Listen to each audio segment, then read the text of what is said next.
não temos o contencioso administrativo. E há outros países, muitos, são vários os países, que têm contencioso administrativo. Eu, pessoalmente, sou contra contencioso administrativo, mas estou dando uma explicação. Onde tem o contencioso administrativo, é muito fácil que questões subam até última instância no setor administrativo.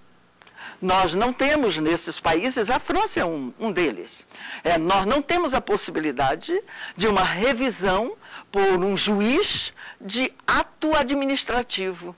Por quê? Porque o ato administrativo ele será revisto, ele será analisado pelos tribunais administrativos, que vão até a última instância como o Supremo. Claro que não com a intenção ou a competência constitucional do Supremo. Constitucional no sentido de análise da própria Constituição, de guardião da Constituição. Mas vai até o até a Corte Maior, em termos de uma análise administrativa. Então, nós temos que ter muito cuidado com essa questão de o civil sob a jurisdição penal militar. Porque, para nós, realmente, sendo penal, sendo poder judiciário, ele poderia estar, desde que praticando determinados crimes. Claro que examinados de uma forma restrita, mas praticando. Respondido? Mais alguma dúvida? Não. Uma pergunta. Por não. Foi perguntado pelo colega se o civil cometendo um crime militar, sim, ele seria julgado pela Justiça Militar da União. Agora eu pergunto, esse mesmo civil cometendo um crime militar, ele pode ser julgado pela Justiça Militar dos Estados e do Distrito Federal? Bem, aí já muda um pouco. Embora o Código Penal Militar ele seja também aplicável às justiças militares dos Estados e da União. E o Código de Processo Penal Militar também. Mas ele é aplicado naquilo em que couber. Então, vamos ver, a norma constitucional ela é hierarquicamente superior a toda a legislação infraconstitucional. E o Código Penal Militar é a legislação infraconstitucional. É por isso até que a inclusão do civil lá é mais fácil de ser retirada do que através de uma emenda à Constituição. Então, vejam, se a Constituição estabelece como competência da Justiça Militar dos Estados processar e julgar, competência penal, processar e julgar os militares do Estado nos crimes militares definidos em lei, nós vamos ver que militares dos estados são os policiais militares e os bombeiros militares. Então, vejam, é processar e julgar o militar e não o civil. Já está excluído. Ele não pode, as justiças militares dos estados e do Distrito Federal não podem processar e julgar ninguém além dos seus militares, dos militares dos estados, na justiça militar. Somente eles, nada mais do que eles. E mais, vítima civil, nós vamos ter a questão do crime doloso, né, contra a vida, passado para o tribunal do júri, e nós vamos ter, com a alteração que foi introduzida na Constituição, nós vamos ter uma competência específica, uma distribuição específica para o Conselho de Justiça e para o juiz militar, em relação à vítima, quando a vítima é civil. Bem, então, a resposta é não pode. Não pode. Continuando, nós temos assim, vimos que pelo princípio da reserva legal, nós temos outros princípios que decorrem do princípio da legalidade e que eles vão fixar até a aplicação da lei penal militar no tempo. No tempo.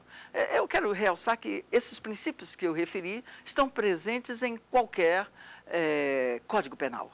Então, eles não são exclusivos do Código Penal Militar. Então, nós vamos ter no tempo a legislação que estiver sendo vigente à época do fato.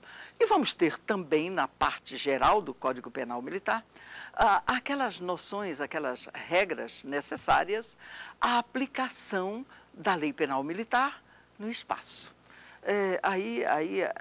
Temos a questão da territorialidade, da extraterritorialidade.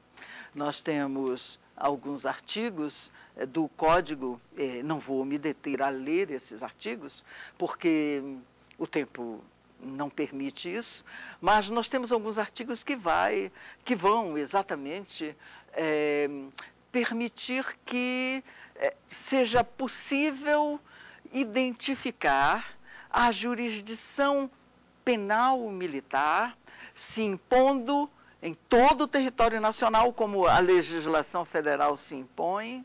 Ótimo, todo o território nacional. Mas o que é território nacional? Nós vamos ver que nós temos um território que é geográfico e nós temos um território que é jurídico. Então, esse território jurídico ele vai envolver elementos que nós chamamos de extraterritorialidade. Os elementos de extraterritorialidade que vão envolver, por exemplo, os nossos navios e aeronaves de guerra, onde quer que se encontrem, que vão envolver os nossos navios e aeronaves mercantes quando se encontrarem em águas ou espaço aéreo do alto mar.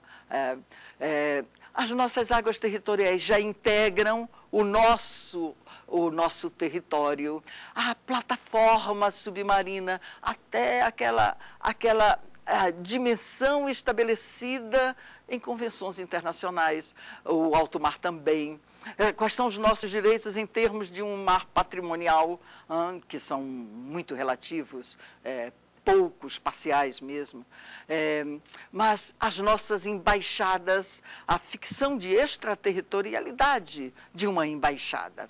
Então, o que nós vamos ver é que isto aí envolveria normalmente a extraterritorialidade.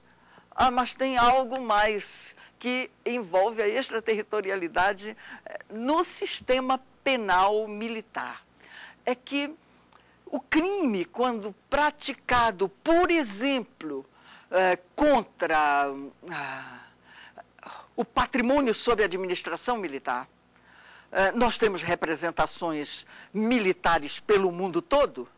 Então, o crime, quando for praticado num lugar qualquer, mas que se volte contra o patrimônio sob administração militar, o que nós vamos ter ali é simplesmente um crime militar.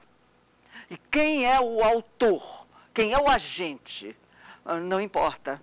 Nós vamos ter aquele enquadramento no terceiro. Pode ser civil, pode ser militar, pode ser qualquer um. E aí nós vamos trazer para crime militar. Vamos processar e julgar aqui. E é assim que é possível. E a sede principal desse fato é aqui em Brasília mesmo, porque é a sede da União.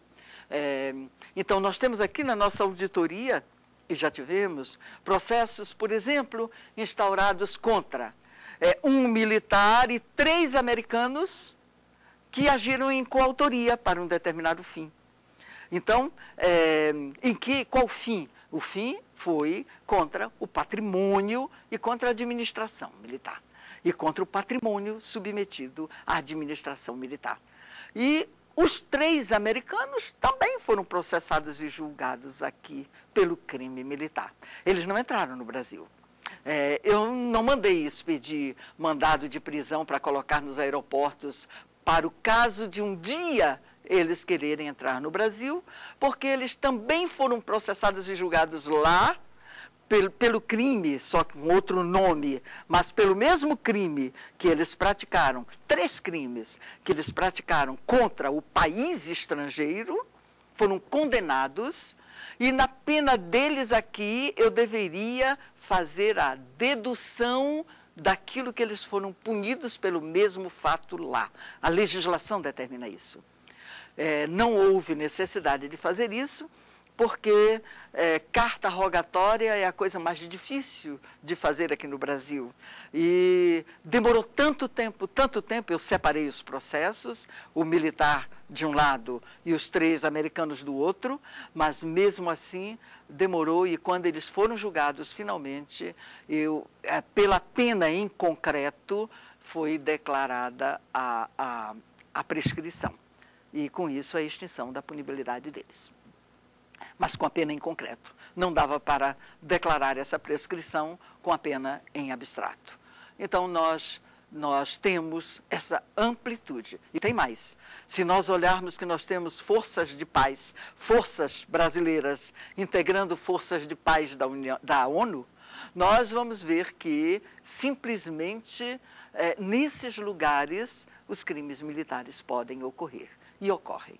E nós temos processos que, decorrentes de fatos que tiveram lugar junto às forças brasileiras em lugares variados do Brasil. Atualmente, por exemplo, o Haiti. Bem, continuando, nós vamos ver que o Código Penal Militar, nessa parte geral, ele vai tratar de vários elementos do crime. Eu já referi alguns, né? Ele vai fazer aquela configuração no artigo 9º e no artigo 10, dependendo do crime militar para o tempo de paz, crime militar para o tempo de guerra. Ele vai tratar da imputabilidade, da responsabilidade. Isso é absolutamente normal. Aliás, o nosso código ele tinha algo em termos de imputabilidade que era interessante, porque a maioridade penal 18 anos, mas mesmo assim ele permitia, claro que com a Constituição de 88 isso não foi mais aplicado, mas até lá ela era aplicado. Eu cheguei a aplicar uma vez. Permitia que o aluno de academia, com 16 anos, que o juiz, que praticasse um ato tipificado como ilícito penal, que o juiz verificasse se ele tinha ou não a maturidade para ser considerado maior. E se o juiz decidisse que tinha, ele era processado e julgado como maior, mesmo tendo os 16 anos. É interessante notar isso, que hoje nós falamos tanto em alterar a idade, né, a maioridade penal, e isso já existia no nosso Código de 1969. Bem, nós temos então o que é o crime consumado, o que é o crime tentado, tudo que existe nos outros códigos. O que é desistência voluntária, arrependimento eficaz, o crime impossível, o que é o crime doloso, o crime culposo, tudo. Sabendo que o doloso, o legislador sempre uniu aquelas duas manifestações do dolo, o dolo direto e o dolo eventual, né? Diz-se doloso crime quando a gente quis o resultado ou assumiu o risco de produzi-lo. E o culposo também naquelas 3 modalidades. Bem, nós vamos ver a culpa stricto sensu, a excepcionalidade do crime culposo. Essa é uma outra garantia que nós temos e que é interessante notar como em determinados pontos, nós temos vários crimes culposos, vários tipos culposos, e em outras questões apenas os crimes dolosos. O crime culposo ele só vai existir